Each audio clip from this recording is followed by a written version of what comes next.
خطوں میں جی ان کی خدمات سے آگاہ ہو سکے۔ بالکل یہ بتائیے کہ حضرت عمر رضی اللہ تعالیٰ عنہ جو ہے وہ ریاست اور سیاست دونوں کے معاملات کس طرح لے کے چلتے تھے؟ حضرت سیدنا عمر بن خطاب رضی اللہ عنہ جو ہیں آپ ریاست اور سیاست دونوں کو اس انداز سے لے کر چلتے تھے کہ ان کا جتنے بھی قوانین اور سلسلے ہوتے تھے وہ قرآن مقدس اور آقا علیہ السلام کی احادیث اور سیرت کے انڈر ہوتے تھے، اسے کراس نہیں کرتا تھا۔ یہی وجہ ہے کوئی بھی ان کا فیصلہ، یہی وجہ ہے کہ وہ دور خلافت تھا، تو مسلمانوں کے لیے جو دور خلافت ہے وہ ہمیشہ کے لیے ہی آپ یوں کہہ لیں کہ آئیڈیل رہا ہے، اور یہ خلافت ہی ہے جو مسلمانوں کو آگے ترقی کی طرف لے کے جا سکتی ہے۔ میں اگر آپ نے چونکہ سیاست کی بات کی ہے تو سیاست میں جب تک مسلمان خلافت کے زیر تحت رہے ہیں تب تک مسلمان ترقی کرتے رہے ہیں۔ جب ہم جمہوریت میں آئے، میں جمہوریت کے خلاف نہیں ہوں، میں جمہوریت والے اسلامی جمہوریہ پاکستان میں رہتا ہوں، اس کے باوجود جو خلافت سیدنا عمر بن خطاب رضی اللہ تعالیٰ عنہ ہے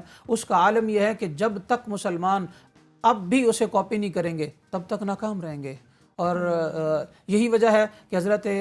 امیر المؤمنین حضرت علی المرتضیٰ کے بیٹے سیدنا امام حسین رضی اللہ عنہ علیہ السلام جو ہیں وہ خلافت ہی کا دور چاہتے تھے، اور جو ایک ظالم یزید ہے وہ یہ چاہتا تھا کہ نہیں، وہ ظلم و جبر کی حکومت کو ان پر مسلط کر دے اور وہ اس کے ہاتھ پر بیعت کر لیں۔ تو امام حسین علیہ السلام نے فرمایا تھا میں نہیں کر سکتا بیعت، وجہ یہ ہے کہ میں جانشین رسول ہوں، میں نبی صلی اللہ تعالیٰ علیہ وسلم کا وہ آخری نواسہ ہوں جو اس سے روئے زمین پر ان کا جانشین ہوں، اور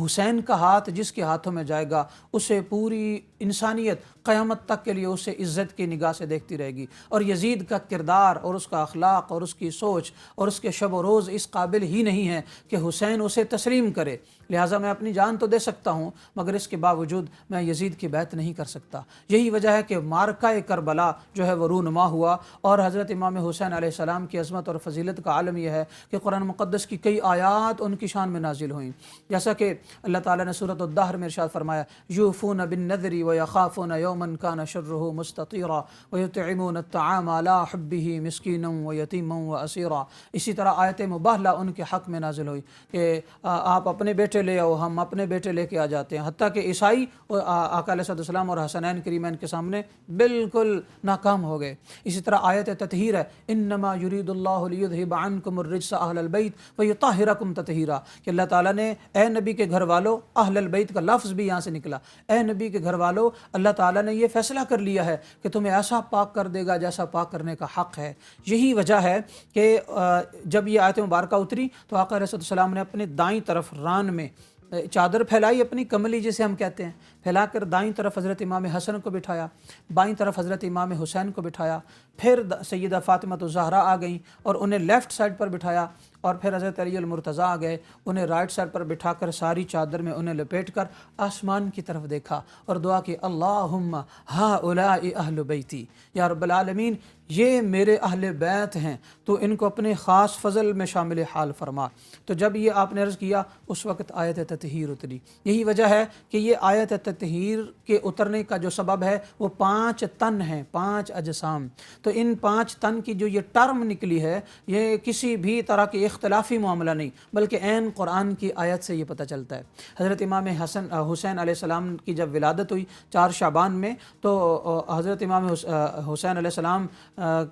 کی خبر دینے کے لیے باندی فضہ خادمہ جو تھیں حضرت فاطمہ الزہرا کی، آقا علیہ السلام کے پاس گئیں، آقا علیہ السلام جلدی سے تشریف لائے، آپ فرمایا اے علی میرا بیٹا آیا ہے،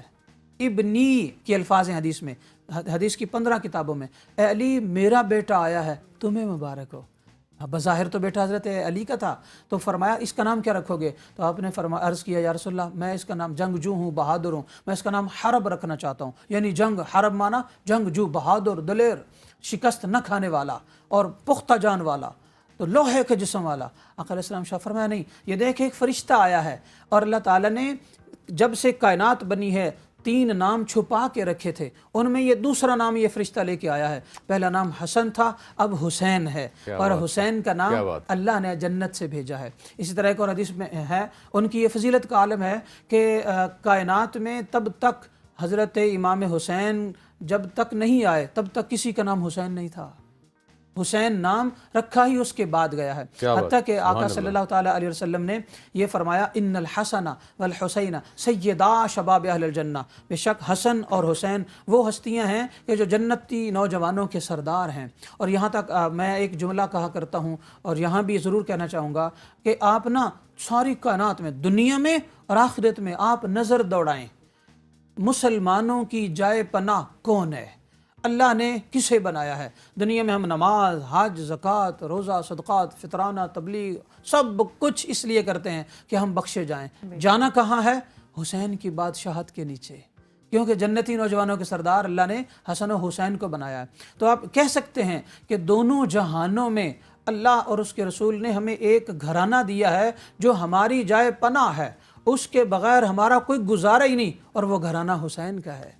یہی وجہ ہے کہ حضرت خواجہ اجمیری نے فرمایا شاہ است حسین بادشاہ است حسین، کہ حسین شاہ بھی ہیں اور وہ بادشاہ بھی ہیں۔ دین است حسین، دین پناہ است حسین۔ حسین اگر آپ دین کو سمجھنا چاہو تو حسین کو دیکھ لینا، اور اگر دین کو پناہ دینے والے کو سمجھنا چاہو تو پھر بھی حسین کا کردار دیکھ لینا۔ سر داد نہ داد دست در دست یزید، سر تو دے دیا مگر یزید کے ہاتھوں میں ہاتھ نہ دیا، کیونکہ یزید نا حق تھا اور آپ حق تھے، اور فرمایا حقہ کے بنا لا الہ است حسین، اور حق تو یہ ہے کہ لا الہ کی بنیاد ہی حسین ہے۔ اور بہت سارے لوگ جب محرم الحرام آتا ہے تو یہ گنگناتے نظر آتے ہیں، یا یوں کہہ لیں اپنی زبانوں پر یہ جاری کرتے نظر آتے ہیں کہ یہ حسین جو ہیں وہ کلمے کی بنا کیسے ہو سکتے ہیں۔ تو میں کہوں گا اس کی دلیل حدیث ہے، جو نبی علیہ السلام نے فرمایا حسین منی و انا من حسین، حسین مجھ سے ہے اور میں حسین سے ہوں۔ تو دین اگر زندہ